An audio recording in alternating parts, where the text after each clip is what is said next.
vocês compreenderam dessa forma.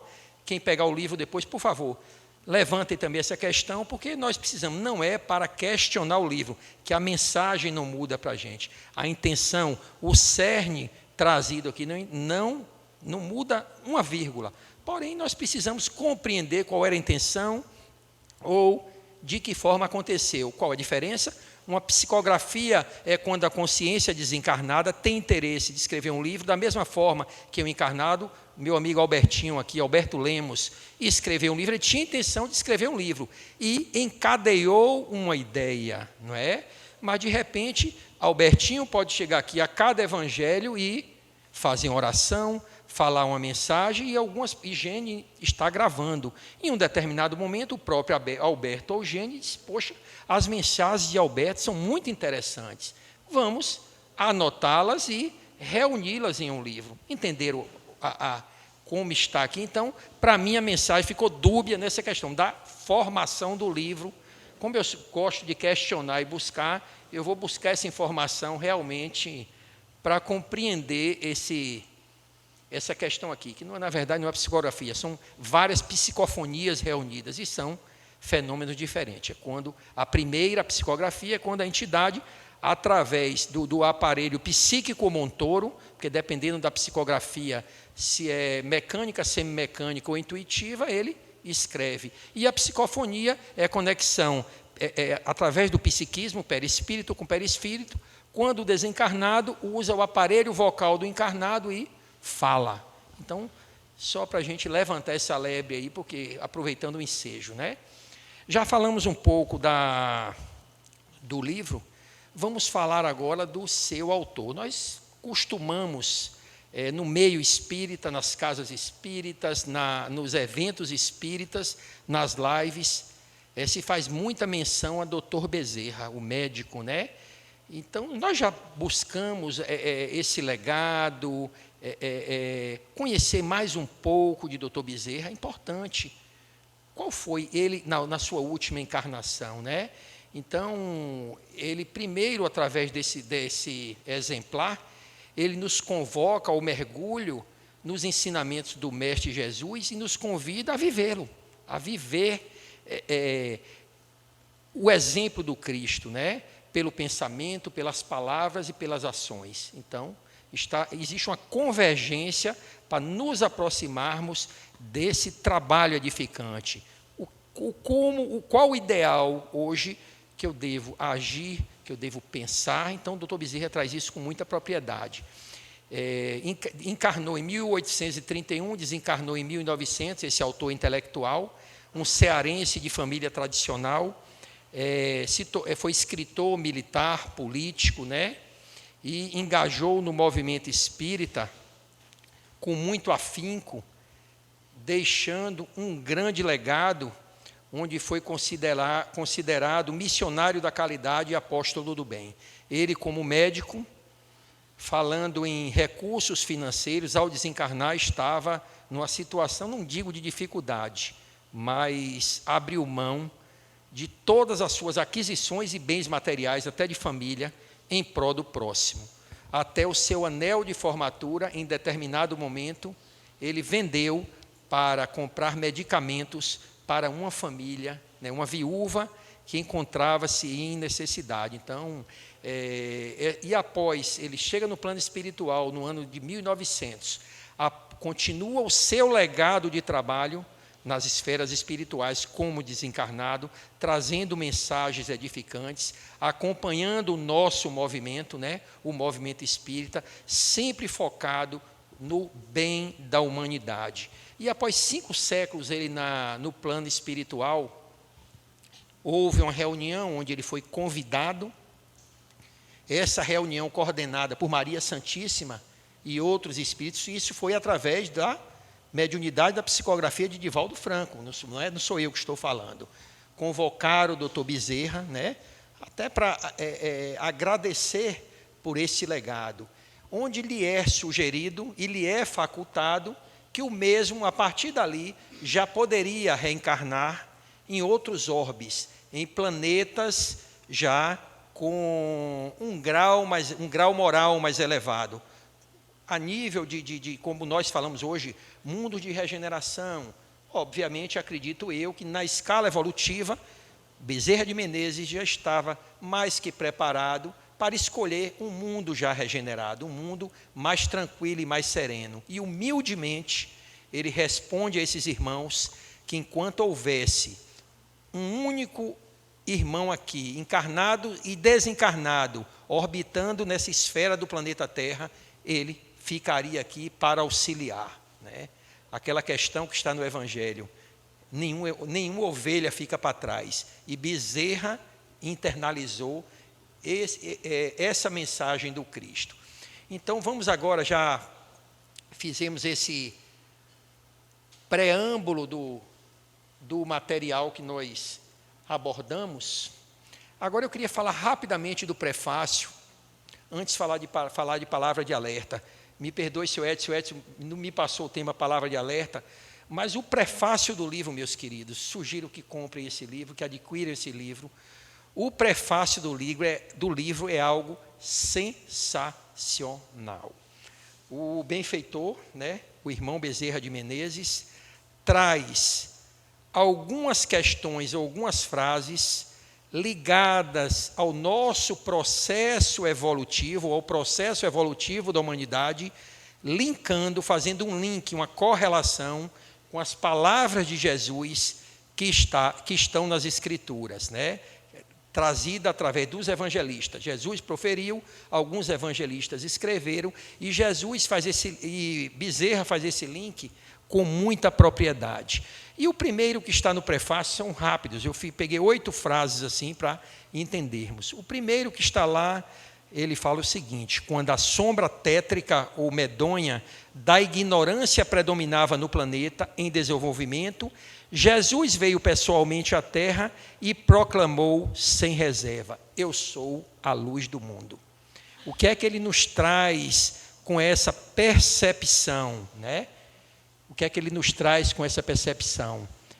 Quando ainda estávamos na sombra da ignorância, quando ainda estávamos no primitivismo, engateando na lei de justiça, submetidos à lei de Talião, Jesus em missão, reencarna aqui no nosso planeta e fala: eu sou a luz do mundo. Nós falamos das dificuldades de relação nos dias de hoje. Reclamamos que o nosso planeta ainda existe violência, assalto, agressões, mas se nós pararmos para referenciar por efeito comparativo e pensarmos em 2000 anos atrás, isso aqui era uma barbárie.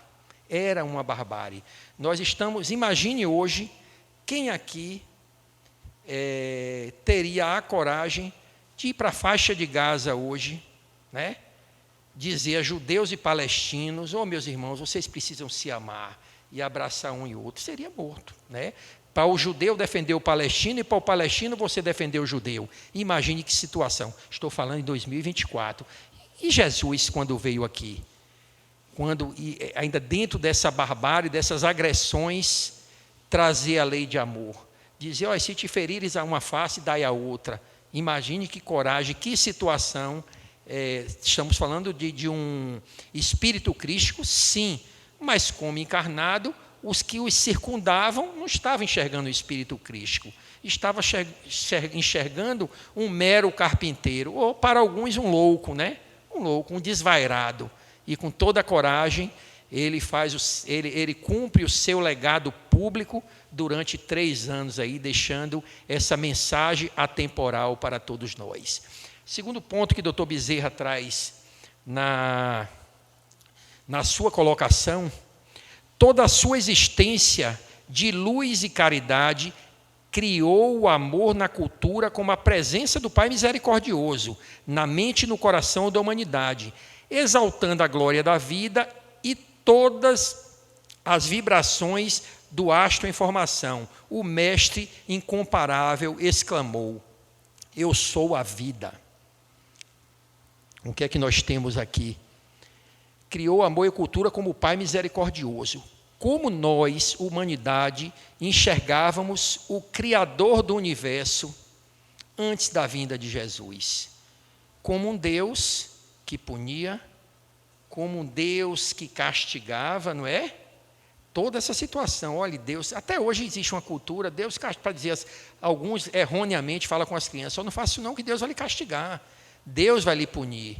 Então estamos desconstruindo essa lei de amor, né? Essa lei de amor que Deus é todo bondade e todo amor. E Jesus, nesse momento, quando desconstrói, trazendo a lei de amor, esse pai punitivo para um pai amoroso e misericordioso, ele diz que ele é a verdadeira vida. Por que ele é a verdadeira vida? A vida em espírito, a vida em comunhão, né? Trazendo um legado para toda a humanidade, os passos que nós deveríamos ou deveremos seguir para chegarmos ao nosso objetivo. Vamos passar para a terceira do prefácio aqui.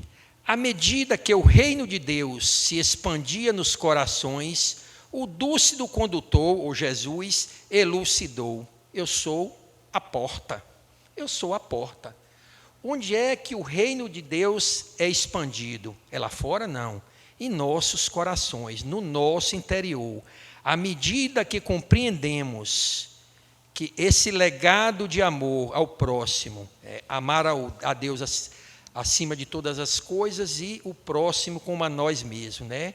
Jesus nos traz isso como causa principal, como lei pétrea para todos nós. E quando internalizamos, e ele diz, eu sou a porta, não é eu a persona de Jesus. É um espírito crístico que já trilhou todo esse caminho, já caiu, já levantou, já sofreu, já passou, claro, há milhões e milhões de anos, que eu não sei mensurar, porque há 7,5 bilhões de anos ele já foi co-criador do nosso planeta. Então, Jesus foi um espírito imperfeito, sim, mas tem muito tempo para nós, na relação tempo e espaço que nós conseguimos mensurar. Ele passou por tudo isso e aprendeu. E o que é que ele nos diz? Para vocês conseguirem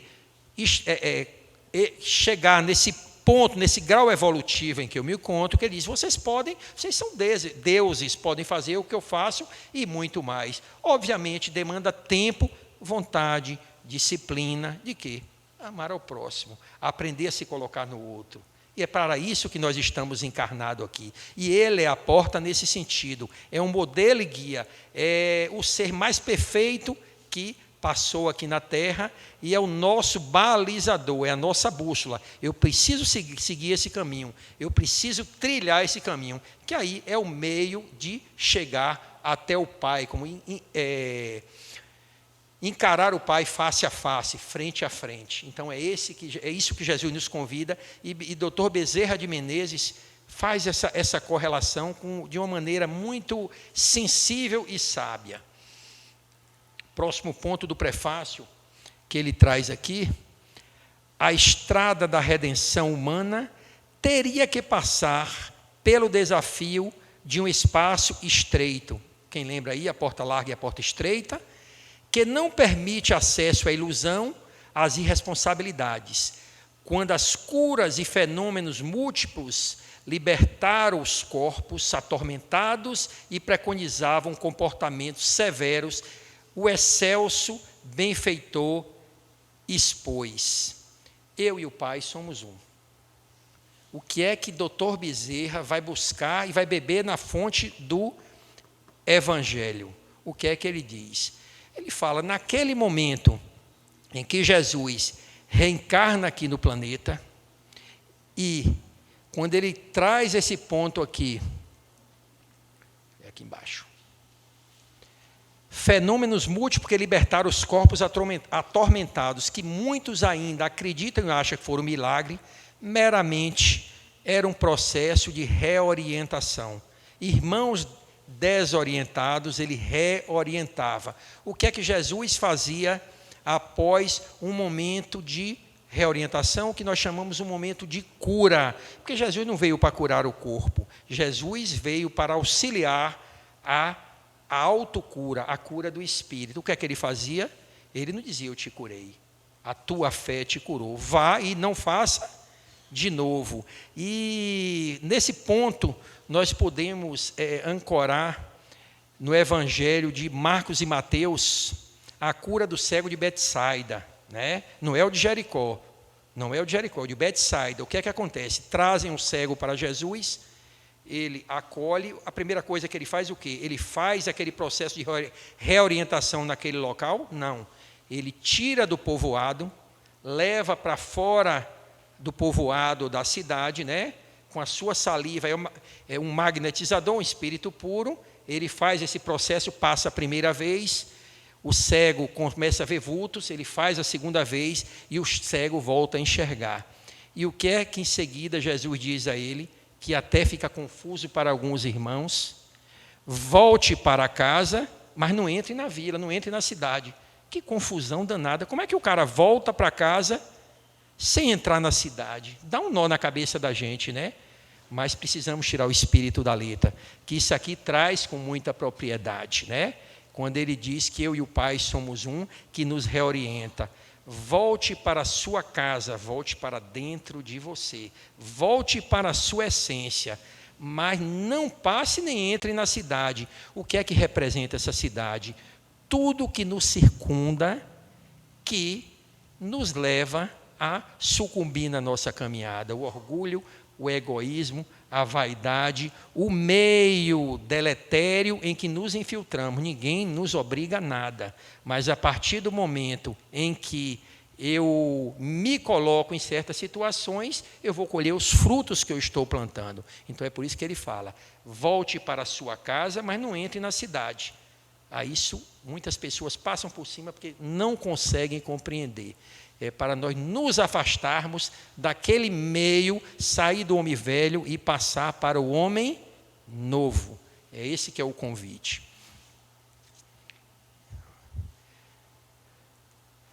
Seguindo aqui,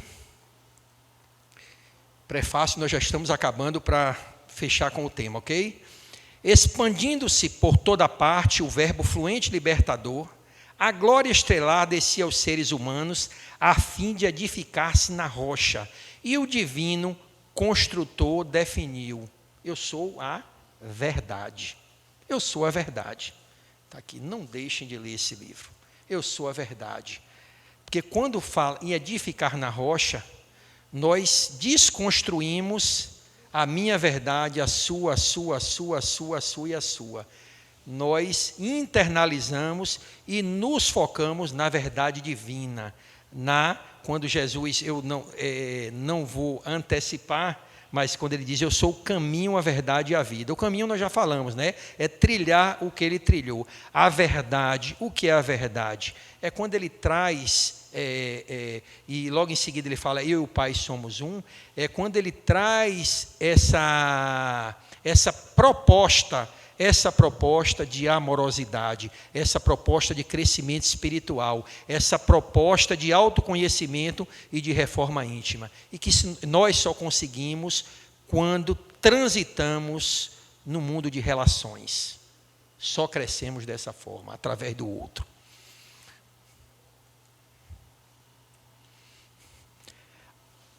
Mais uma frase do doutor, eu só fiz uma compilação, ok, meus irmãos? Tem muito mais coisa e tem muito mais link que ele faz com o Evangelho. Eu trouxe os que eu achei, que não deve ser o que vocês acham, os mais assim impactantes, mas são vários.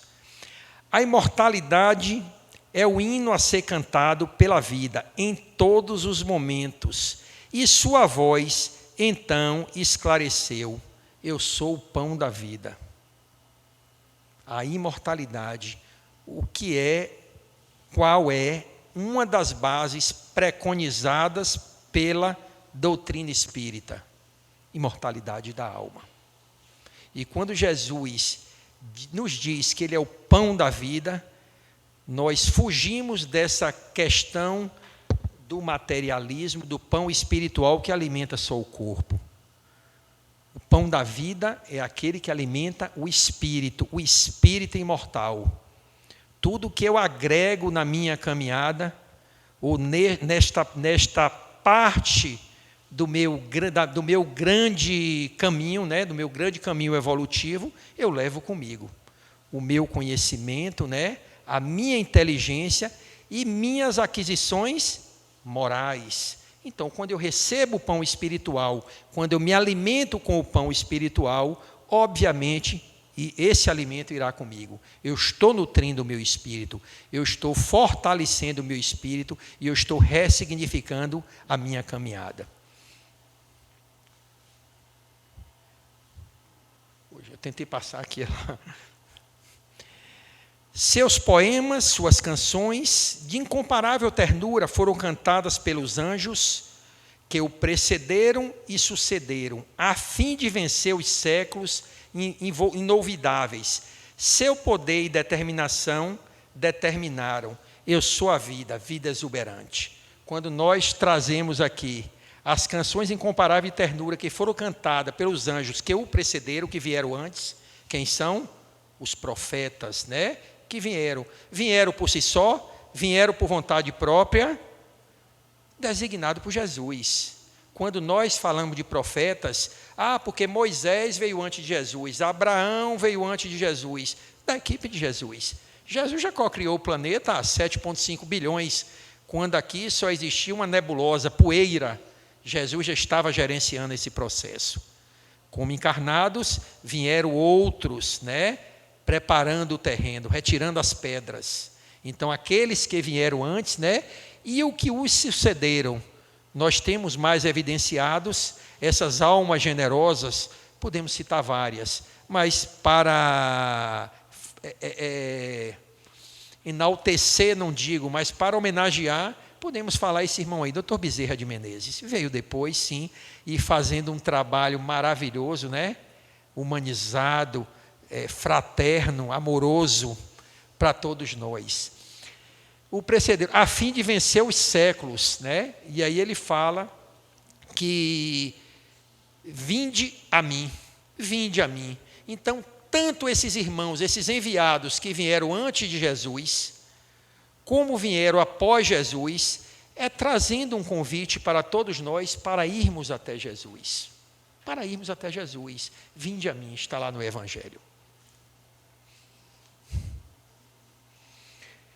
Hoje, quando o caos se estabelece nos corações e a vida se estiola antes das trágicas previsões, ele volve a conformar, ou ele volta a reafirmar: eu sou a vida exuberante, o outro foi vinde a mim.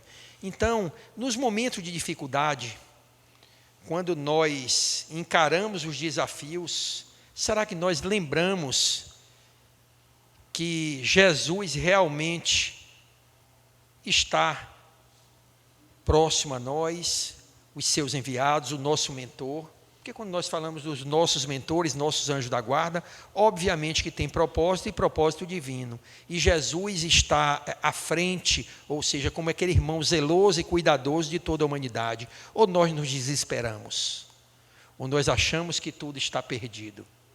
Uma pergunta para refletirmos. E por fim, essa é a última, para mim a mais assim, eu até aumentei o tamanho da fonte, que quando o Dr. Bezerra escreveu isso, é uma pergunta que precisamos, cada um, fazer a si próprio. É de perguntar-se então a nós, que o conhecemos, eu acho que todos aqui que estão nesse momento aqui nessa casa, conhecem Jesus, e nos comprometemos, porque se não estivéssemos comprometidos com o Mestre, não estaríamos aqui. Obviamente, não estaríamos aqui. Quando você adentra uma instituição espírita, quando você vai em qualquer denominação cristã, seja numa igreja de qualquer denominação cristã, você está se comprometendo com o Mestre. Você está buscando o Mestre de alguma forma, dentro da sua fé e dentro da sua crença. Nós que nos comprometemos com Ele, que já o conhecemos, quando nós nos perguntamos o que somos, onde é que está a resposta que nós precisamos buscar dentro do Evangelho, das palavras de Jesus proferidas há 2000 anos atrás? Vós sois o sal da terra, que o mundo necessita com seu sabor. Ele nos disse, nós somos co-criadores, estamos aqui no mundo de relação, e nessa relação, todos nós, por efeito comparativo, estamos num grau intelectual, num grau moral, aquém de alguns e além de outros. Para que isso? Para crescermos juntos. Todo mundo aqui tem o que aprender e o que ensinar. Da mesma forma que tivemos até há pouco Chico Xavier, tem Divaldo Franco, dentre outros abnegados. Irmã Dulce esteve aqui há pouco, né? Isso, alguns que nós estamos falando, mas são vários. Nós temos irmãos em condição aí de rua, assaltando, usando droga. Então, nós temos a capacidade de absorver de alguns e estender a mão para outros. Eu falei em dois extremos, justamente para facilitar a nossa conexão, né? Para facilitar o nosso raciocínio. Mas em pequenas coisas. É uma troca muito grande. E com um irmão desse equivocado, ele nos ensina também até o que não devemos fazer, porque o mal é necessário, mas ai por quem o mal venha. Um irmão que está assaltando, roubando, isso serve para mim. Se eu não puder, eu só posso orar por ele, se eu não puder mudar esse caminho, mas eu digo, olha, eu não me permito mais fazer isso. Obviamente que em algum momento da minha caminhada, provavelmente eu já fiz isso, mas hoje eu não me permito mais. Então, somos o sal da terra, precisamos dar sabor à vida, precisamos temperar essa caminhada, precisamos fazer diferente, cada um de nós, e só com essa sinergia, com essa soma de esforços, é que conseguiremos transformar o todo, transformar o meio. E aí vamos agora entrar no tema Palavras de Alerta, trazido por Dr. Bezerra, na página 75 do livro, e ele começa da seguinte forma: somos viandantes da mesma jornada, o Senhor nos convidou para o banquete de luz e solidariedade que deve estabelecer na terra. Propomos-vos a oportunidade redentora que pedistes para reabilitardes as vossas vidas que no passado se permitiriam enlouquecer. E fecha esse pequeno trecho dizendo: suplicaste ao Senhor o ensejo de viver esta hora, por isto estais reencarnado neste momento de transição para ajudardes o planeta de provas e expiações a se transformar em mundo de regeneração. Uma palavra interessante que pelo menos no meu vocabulário, no meu cotidiano, não é comum, é viandante. Eu digo, por que ele não usou viajante? Aí eu disse, poxa, Bezerra podia usar viajante, usou viandante.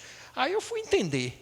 Viajante é aquele que se desloca de um local para o outro, é aquele que vai buscar novos lugares. O viandante, da mesma forma, é o que viaja, observando, experienciando, testando, aprendendo, com o objetivo de passar para os outros.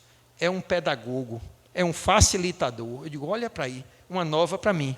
Eu não conhecia essa palavra, né? E por isso que, às vezes, nós estranhamos Joana de Ângeles com aquelas palavras rebuscadas, né? Bezerra, hora por outra, mas Joana, principalmente com a série psicológica, eu só consigo ler com o dicionário do lado ou com o Google, porque pega pesado mesmo nessas... Isso é cultura, isso é intelecto, eu não esqueço mais, que precisamos ser não viajantes, mas viandantes. E tudo que angariarmos e aprendermos no caminho e que prospectarmos é com o intuito de repassar, de facilitar, de estender. Esse que é o propósito da caminhada. Então, meus irmãos, quando ele traz esse processo de caminhada, de absorver informações, de solidariedade, e diz também que nós suplicamos para estar aqui, para expurgarmos, para expiarmos, para nos livrarmos de processos tormentosos que éramos acometidos, ele nos convida a uma mudança de vida. E a vida não espera. Por onde nós formos, o tempo não para, por mais que nós queiramos. Precisamos compreender que o que ficou ficou. O que se foi, passou. Não devemos nos prender ao passado, exceto como aprendizado. Se houve alguma situação que me incomodou, aquilo é aprendizado. Não devo fazer mais e, de uma forma ou de outra, eu preciso resolver aquela situação. Mas jamais aprisionamento, remorso, remorso, sentimento de culpa, nunca, nunca. Preciso ter consciência, coragem de encarar, e porque a vida é movimento, nós estamos sempre em movimento, tudo na vida está em movimento, e as coisas mudam, pessoas entram e saem nas nossas vidas, podem ser espíritos afins, mas ao longo da trilha e da caminhada, podemos dar um exemplo aqui muito simples. Hoje, nesse trecho da caminhada, eu posso estar próximo a seu Moisés ali, mas de um momento para outro, eu ou ele pode dizer, olha, eu vou me mudar para São Paulo. E a gente hoje tem a facilidade de WhatsApp, dessas coisas, mas em linhas gerais, não termos mais essa proximidade física. Ou eu posso desencarnar e ele desencarnar, ou eu ou ele desencarnar. Estar um na esfera material, outro na esfera espiritual. Isso não quer dizer que houve um rompimento de laços, mas houve uma mudança. Pessoas entram e pessoas saem da nossa vida, mas sempre com significado. O que importa é o que nós construímos, é quais os sentimentos, é a vida de relação. Então, o Espiritismo, desde a sua propagação, vem nos esclarecendo e nos mostrando que os ensinamentos que Jesus deixou com essa sua vinda, ressignificando a nossa caminhada. E quando o livro dos Espíritos nos traz, na parte terceira, a lei de sociedade, nós precisamos compreender que todos que passam na nossa vida, seja principalmente no núcleo familiar, família consanguínea, seja no nosso trabalho, na nossa vida de relações, no nosso vizinho, aquele encontro que nós achamos que é fortuito, tem um porquê, tem uma motivação. Só precisamos estar perceptivos e atentos e vivendo como espírito, nos enxergando como espírito. O que é que essa situação quer me trazer? Principalmente com aqueles que nos desafiam, aquele que nos agride, aqueles que cometem situações que nos desagradam, aquilo quer nos dizer alguma coisa, não é acaso. Como é que eu reajo diante daquela situação? É me colocar como vítima, é me colocar como algoz? De jeito nenhum. É tirar o grande ensinamento. Precisamos buscar essa percepção. E quando nós falamos de caminhada, e dentro desse projeto que ele fala aqui, de solidariedade, que nós suplicamos para reencarnar e precisamos transitar numa vida de sociedade, outro ponto importante é quando nós achamos que estarmos 7 dias por semana dentro de uma instituição espírita, isso é o bastante para alcançarmos uma esfera espiritual, entre aspas, privilegiada, ou aquela que nós sonhamos. Estamos enganados. Estamos muito enganados. Não adianta eu estar de domingo a domingo dentro de uma instituição, mas a instituição espírita, ou a doutrina espírita, melhor dizendo, não está dentro de mim. O que ela preconiza, não a doutrina, não é proselitismo, é os ensinamentos de Jesus. Se isso não acontecer, eu estou aqui jogando meu tempo fora. Então, acordemos para isso. E no Evangelho segundo o Espiritismo, no capítulo 17, em Sede Perfeitos, Bons Espíritas, todos aqui devem conhecer o que é que a mensagem nos traz quando fala dos bons espíritas e do verdadeiro espírita. Não está escrito. O bom espírita é aquele que passa 30 dias no mês dentro da casa espírita. O bom espírita é aquele que faz 3 evangelhos por dia. E aí? E aí? Nada disso. O que é que diz quanto ao verdadeiro espírita ou bom espírita? É aquele que conhece o verdadeiro espírita pela sua transformação moral e pelo esforço que faz para domar suas más inclinações. Ou seja, estou aqui, interessante, venho para uma palestra doutrinária, venho para o Evangelho, mas como aquelas informações foram processadas dentro da minha consciência? Qual a aplicabilidade que eu dou quando eu li esse livro? Eu li esse livro, achei maravilhoso, fiz muitos elogios a ele, é interessante demais, mas agregou em quê? Mudou alguma coisa em minha vida? Eu só achei bonito pela forma poética, entre aspas, que ele traz, e perdi o tempo. Era melhor estar lendo um gibi ou uma revista de esportes, né? Isso aqui precisa tocar o meu coração. Realmente despertar, plantar uma semente para que colabore para a minha mudança como ser em crescimento, nessa busca contínua da perfeição.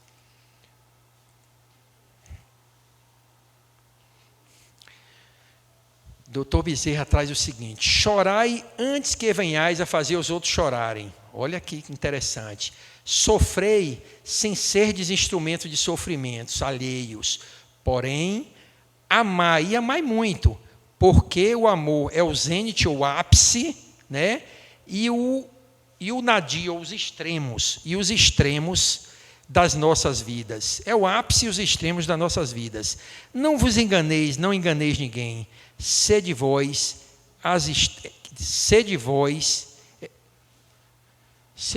estrelas da noite escura. Esse eis aí foi repetindo estrelas aqui, uma digitação. Sede vós estrelas da noite escura. Então, nós associamos sempre o choro ao sofrimento e ao desespero. Nós associamos, mas nem sempre. Nem sempre. Nós precisamos externar, nós precisamos colocar para fora, principalmente, eu não falei nessa casa não, quando nós falamos em enlutados, né?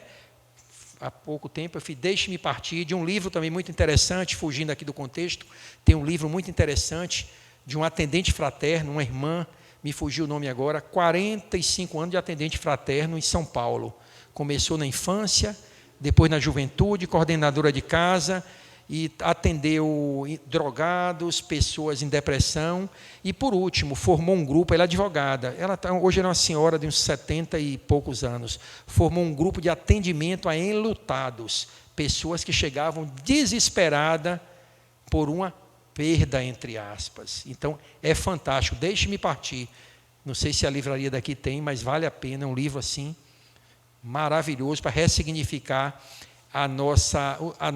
o nosso convívio. E ela fala das fases do luto que nós precisamos chorar. O que é patológico é a intensidade e a duração, mas nós precisamos vivenciar o luto, ressignificar entre o antes e o depois. E nosso irmão Bezerra aí traz que nós devemos chorar, mas sem fazer os outros chorarem, né? Sem acometer essa situação. Mas o choro bem vivenciado, conforme a psicologia traz, e à luz da doutrina espírita, e bem experienciado, ele é o que para nós? É depuração. É um aprimoramento, é colocar para fora, é externar, é não guardar aquela situação de desconforto que somos acometidos. Nas bem-aventuranças, né? Nas bem-aventuranças, naquele momento sublime, Jesus fala que bem-aventurados os aflitos, né? E os aflitos choram, porque eles serão consolados, né? Ele aponta a compensação que terão todos os que sofrem, né? E a resignação que leva o sofredor a bendizer o sofrimento, como o caminho da cura. Eu chorei, eu passei por isso, mas eu precisava passar por isso. Eu aprendi, eu saí fortalecido, eu ressignifiquei. E aquele processo que me fez crescer, obviamente, eu não me permito, é essa a lição, para os que entendem e aprendem. Eu não me permito mais passar por isso, nem eu quero, porque raramente, ou nós ainda não estamos, não nos permitimos a seguir pelo caminho do amor. E aí precisamos passar pelo caminho da dor. E no caminho da dor nós choramos, nós sofremos, que é existencial, mas precisamos aprender. Se não aprendermos com isso, obviamente, esse sofrimento será potencializado ao longo da nossa caminhada. Jesus espera muito de nós, também está aqui no livro. Isso aqui não é uma cobrança, isso aqui não é uma exigência, mas todos aqui, acredito que tem um filho, um neto, um irmão, um sobrinho. E quando você, aquele ser pequenino, aquela criança, quando você dá amorosidade, dá um direcionamento, né? Encaminha aquela criança, obviamente que você espera que o retorno seja aquele que você imagina. Cada um, claro, é uma consciência pensante, cada um tem suas próprias decisões, mas uma criança em formação, você está sempre ali por perto. Ele erra, você direciona para o caminho do bem. Ele erra, você continua direcionando para o caminho do bem. Assim é o nosso irmão mais velho. Ele espera muito de nós e não desiste de nós, né? Ele veio para as ovelhas perdidas, né? Ele veio para os doentes, não veio para os sãos. Mas todos nós aqui ainda somos doentes. Então, Jesus continua ao nosso lado, para que possamos, cada um, a seu tempo, buscar a sua cura. Se por um lado suplicamos-lhes apoio, Bezerra atrás, nós pedimos apoio a Jesus, lhe pedimos amparo, ele atende. Por outro lado, que sejamos nós, ele atende. Por outro lado, que sejamos nós aqueles que amparemos os mais aflitos, os mais impiedosos, os mais rebeldes, porque se o amor que deve vicejar em vós ressequisses ou secar, não é?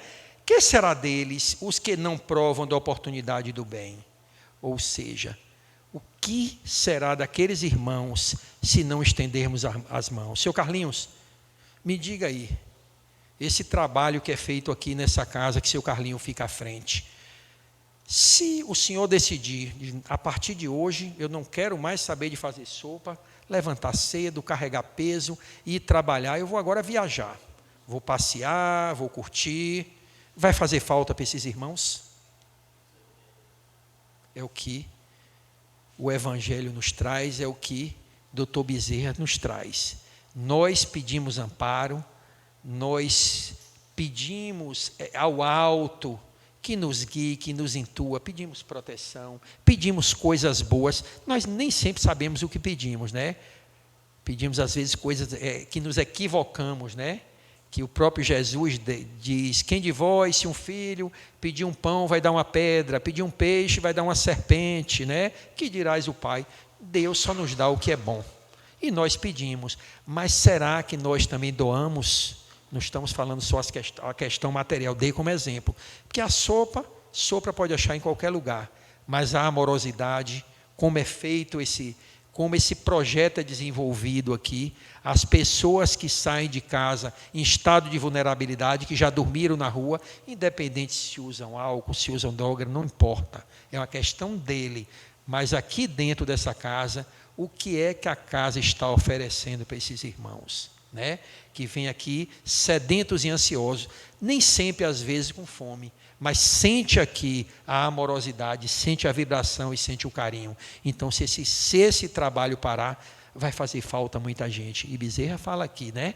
Que sejamos nós aquele que ampara, aquele que acolhe, aquele que ergue o próximo. Então, é essa nossa proposta, é esse o nosso convite. Olha que imagem interessante eu encontrei aqui, não está no livro, mas dentro do texto.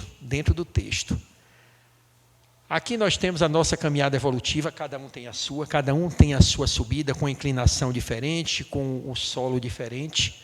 Aqui são nossas provas e expiações, os nossos desafios, grandes e pequenos. E nós só enxergamos as dificuldades, mas, poxa, como é que eu vou conseguir rolar essa pedra ladeira acima? Ninguém me ajuda. Eu sou um pobre coitado.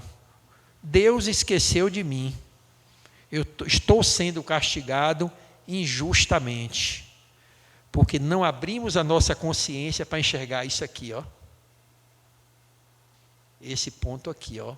A providência e a misericórdia divina. Eu coloquei isso porque no tema agora vai ter isso aqui, ó, meu jugo é suave, meu fardo é leve. Isso retrata de uma forma clara.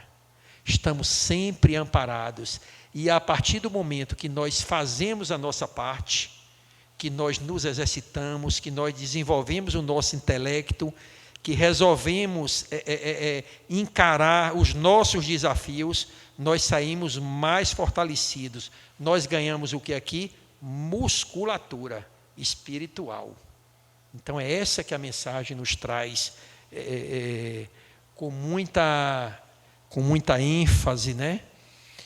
Desenhai nas vossas almas os sinais de alegria pela honra de servir, e aceitai de bom grado as provas e os testemunhos que buscaremos amenizar na medida do possível, sem retirar-vos o fardo que é leve, nem a determinação do jugo que é suave, sem os quais enveredareis outra vez pelos mesmos labirintos de loucura e autodestruição.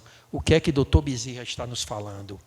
Que as dificuldades fomos nós que buscamos, fomos nós que adquirimos, né? Pode passar a mão pela cabeça? Claro que não. Igualmente, todos nós, regidos pela lei de causa e efeito, mas somos amparados, estamos amparados. Então a expiação permite o espírito reparar os males causados a si próprio e a outrem. Isso que é a expiação, é a finalidade de despertarmos para um novo horizonte, para buscarmos ressignificar a nossa caminhada. Nenhum de nós aqui é vítima, a não ser de nós mesmos. Somos vítimas de nós mesmos. Precisamos parar de culpar alguém ou algo ou até o Criador. Encarar de frente, coragem, não é me culpar, autoculpa de jeito nenhum. Eu sou vítima de mim mesmo. Passo por esta situação que não é agradável porque eu fui buscar essa situação. Cabe a mim contornar e resolver, sair desse processo. Vou acelerar um pouquinho aqui por causa do horário. Essa imagem aqui, os homens do caminho, né? Logo após, representando os homens do caminho, logo após Jesus retornar para a pátria espiritual, algum de seus seguidores mais próximos, né? Pedro, João, Barnabé, logo tempos depois, Paulo, Lucas, que já é uma outra geração, vem trazendo esse legado, continua trazendo essa mensagem do Cristo para chegarmos aonde chegamos hoje, né? Nesse processo de crescimento. Claro, durante esses séculos e séculos, foi incutido na mensagem do Cristo várias e várias situações do homem, né? E atribuída a Jesus. Mas aí é uma outra questão que não vamos abordar hoje. Vamos falar mesmo da essência do Evangelho. O Senhor conta convosco. Sai hoje da nossa casa com a alma plena de júbilo e demonstrai à sociedade como os cristãos fizeram dos seus dias pretéritos, que é possível viver Jesus. Esses irmãos perseguidos pelos romanos, queimados em praça pública, jogados às feras, mas persistiram, encararam, né? Não se acovardaram. Então ele nos convida a agir dessa forma. Nós não vamos ser queimados em praça pública, não vamos ser jogados às feras. Quem sabe seremos, encontraremos, como encontramos ainda hoje numa reunião que nós tivemos lá na ilha, seu Moisés e Gênio estava conosco, uma irmã da cidade de Salinas, falou que até pouco tempo atrás, porque a Casa Espírita só tem lá o Oásis da Paz, até pouco tempo atrás, ela era execrada, ou seja, e quando ela fazia faculdade, era ficada de lado. No centro, as pessoas, irmãos de outra denominação religiosa, botavam a caixa de som virada para o centro, e falando do demônio, de não sei o que e tal. Ela nunca deixou aquilo contagiar ela, e nunca despertou nela nenhum sentimento de vingança ou de raiva, de jeito nenhum. A coisa acomodou mais. Mas existe isso ainda dentro da sociedade, né? A questão cultural. Então, como existia no passado, mas nós não podemos esmorecer com isso, não podemos nos dobrar, não é bater de frente, não é enfrentar esses irmãos de jeito nenhum, mas orar por eles e fazer o nosso trabalho através do exemplo. E Dr. Bezerra continua aqui que o Mestre Jesus abençoe, filhos da alma, e que cada um de vós torne carta viva do Evangelho escrita por Jesus no vosso psiquismo, para a felicidade dos homens, com carinho paternal de sempre. Isso é o fechamento do livro. O velho e amigo servidor humílimo, ou humilde, né? Humilde. Então, ele sempre se colocou com essa humildade. Então, meus irmãos, precisamos compreender, através desse irmão, dessas mensagens, que existe uma grande diferença entre conhecer, ler, estudar e sentir e viver os ensinamentos de Jesus. Não basta a gente buscar só o intelecto, é importante, é necessário buscar esse conhecimento, mas precisamos vivenciar, precisamos trazer o Evangelho para os nossos corações, construir o reino de Deus dentro de cada um de nós. E todos nós cristãos de diferentes denominações, nós podemos dizer que conhecemos um pouco daquilo que Jesus nos trouxe, sim, através do seu legado, através do que está escrito. Agora, tem muitos cristãos é todos aqueles que seguem o Cristo. Tem muitos cristãos, ou que se dizem cristãos, que nunca leram o Evangelho na vida. Eu sou cristão. Mas como, se eu não fui buscar informação? Eu sou cristão porque Alberto veio aqui e me disse como Jesus agiu? Sim, mas quem é Alberto? Alberto tem a consciência e está impregnando naquela informação as impressões dele. No próprio Evangelho, não foi Jesus que escreveu, já tem a impressão dos evangelistas, né? Então precisamos tirar esse cerne. Até dentro do movimento espírita, eu sou espírita, eu conheço as obras básicas, realmente, não estou fazendo cobrança aqui, pelo amor de Deus, mas realmente eu conheço, eu já li todas as questões do Livro dos Espíritos, eu já li o Céu e o Inferno, a Gênese, né? O Evangelho eu nem falo, porque o Evangelho, se o cara não conhece o Evangelho, nem cristão ele é, né?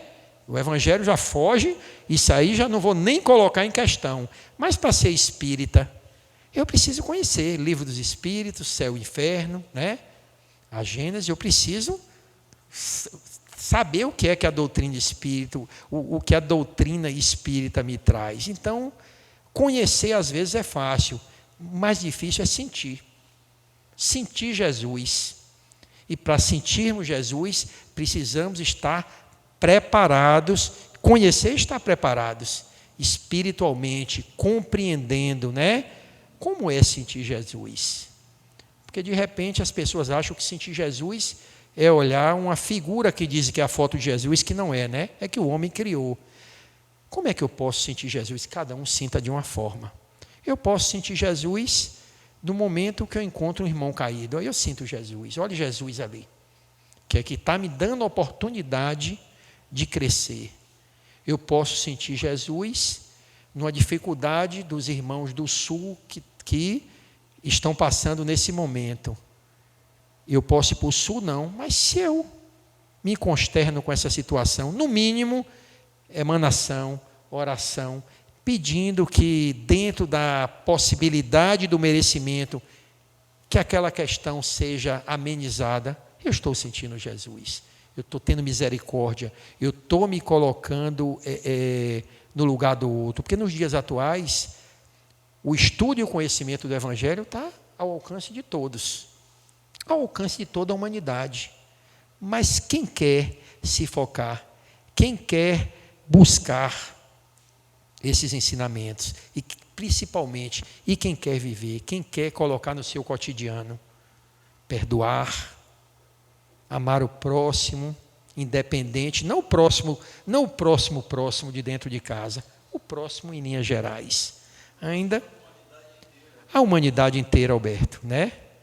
Então, não basta só tentarmos ouvir o que Jesus falou, precisamos viver o seu ensinamento. Eu trouxe uma frase aqui para fechar, de Paulo, da carta que ele fez aos Gálatas, que é um povo, né? Paulo, em um determinado momento do seu legado, das suas viagens, das suas grandes viagens, ele já estava fisicamente esgotado, mas ele não se entregava. E ele, pô, o que é que eu faço? Em todos os pontos estão precisando de mim. E aí é instruído por Jesus, e seu meu irmão, vai escrever carta, não precisa a sua presença física, mas o seu intelecto. E aí ele começa as cartas, né?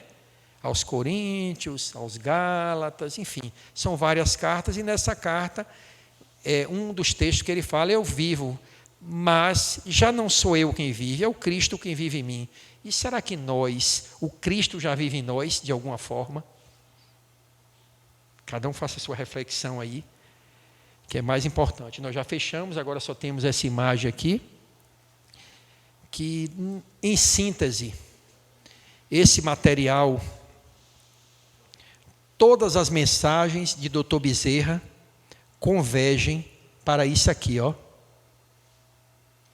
Oportunidade de vida social, de relações, chegar ao Pai, viver Jesus é relação interpessoal, é oportunidade. Então, quando os senhores lê, no final, acredito que terão também essa percepção que eu tive, né?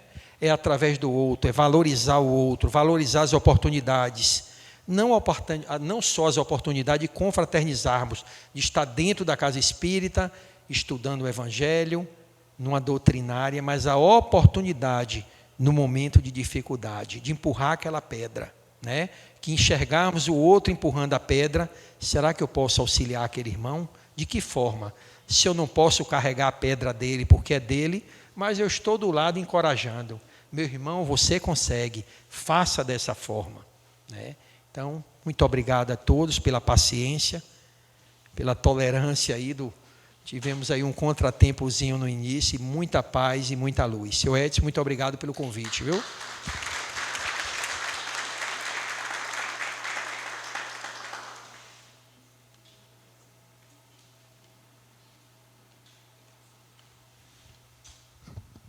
Muito obrigada, meu querido irmão Marcelo.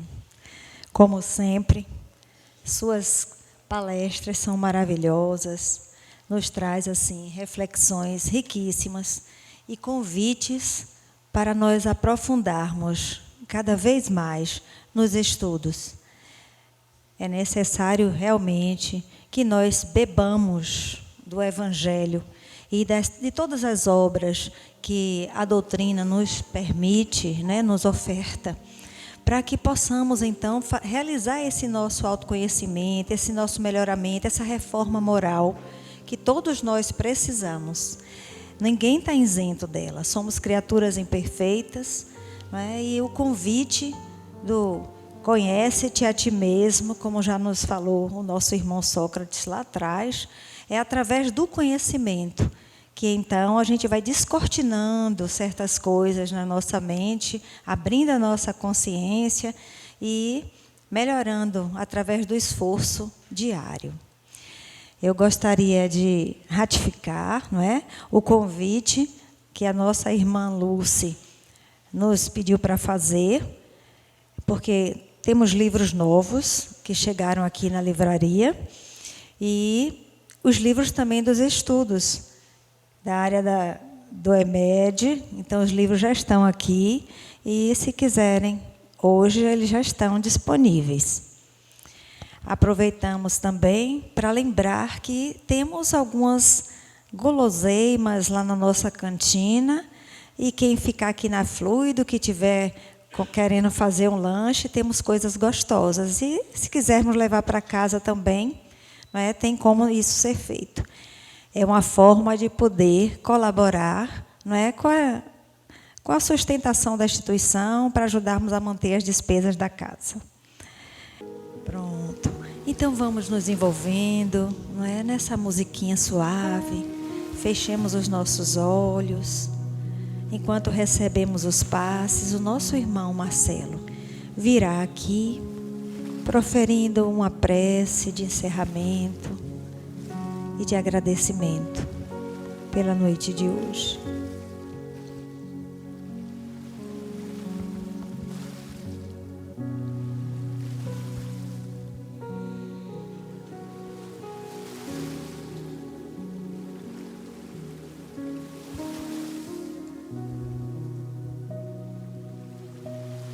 Mestre e amigo Jesus,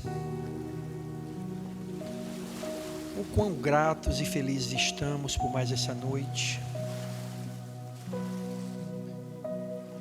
em que o Teu Evangelho chegou até nós. Dr. Bezerra, incansável amigo, a nossa gratidão por continuar sempre próximo a esses irmãos ainda imperfeitos,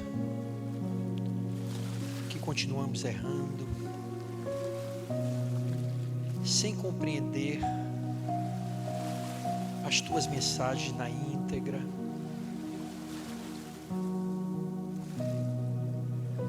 Te pedimos, continua através da mediunidade de alguns irmãos amigos a nos trazer essas informações tão preciosas e úteis para a nossa caminhada. Ao irmão José Pititinga, que faz a mentoria desta casa, trazendo equilíbrio aos trabalhos, a nossa gratidão. Pedimos pelo encorajamento de todos os trabalhadores encarnados e desencarnados, para que prossigam como verdadeiros ceareiros, como os trabalhadores da última hora, para que esta casa continue nesse projeto e nesse processo de crescimento, de auxílio a todos aqueles que cheguem à sua porta, independente de crença, de credo, de condição social, que encontrem aqui uma escola, um hospital, uma oficina de trabalho e uma casa de oração. Somos gratos por essa doutrina maravilhosa que descortina questionamentos e inquietações que acompanharam a humanidade por séculos e séculos.